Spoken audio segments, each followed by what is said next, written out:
یہ شبہات پیش کیے جاتے ہیں کہ دیکھیں یہ دنیاوی جو ایجادات ہیں وہ ہم نے اپنا لی ہیں، یہ بھی تو بعد میں پیدا ہوئی نا چیزیں، تو دین میں کوئی عبادت بعد میں کیوں نہیں پیدا کی جا سکتی، وہ کیوں نہیں بنائی جا سکتی؟ تو دیکھیں دونوں چیزوں کو اللہ رب العزت نے قرآن میں بیان فرمایا ہے اور دونوں کا حکم الگ الگ بیان فرمایا ہے۔ جب دین کی بات آئی تو فرمایا الیوم اکملت لکم دینکم واتممت علیکم نعمتی ورضیت لکم الاسلام دینا، آج دین مکمل ہو گیا،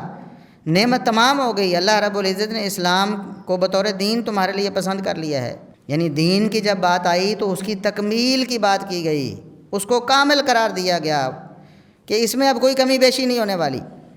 لیکن جب دنیا کی بات آئی تو اللہ رب العزت نے سورہ نحل میں دنیا میں آئندہ پیدا ہونے والی دنیاوی آسائشوں کا ذکر فرمایا، سواریوں کا ذکر فرماتے ہوئے گھوڑوں کا ذکر فرمایا، خچروں کا ذکر فرمایا، گدھوں کا ذکر فرمایا، ساتھ میں ارشاد فرمایا وَيَخْلُقُ مَا لَا تَعْلَمُونَ،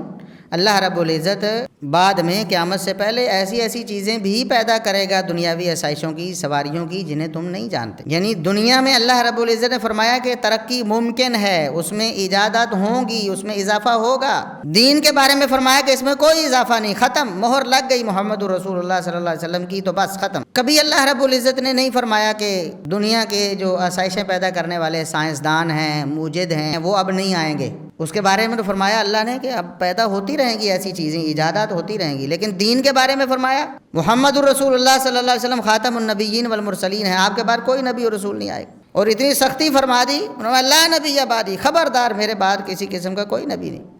اور امت کا اجماع و اتفاق ہو گیا کہ جس بدبخت نے ایسا کوئی دعویٰ کیا وہ مرتد ہے، اسلامی حکومت اس کو گردن اڑائے گی ظالم کی جو ایسا دعویٰ کرتا ہے۔ جبکہ سائنسدان بننے کا دعویٰ کرے ہم خوش ہوتے ہیں، سارے مسلمان خوش ہوتے ہیں کہ ہمارا ایک فرد ہے وہ سائنسدان بن گیا ہے، اب نئی ایجادات ہوں گی۔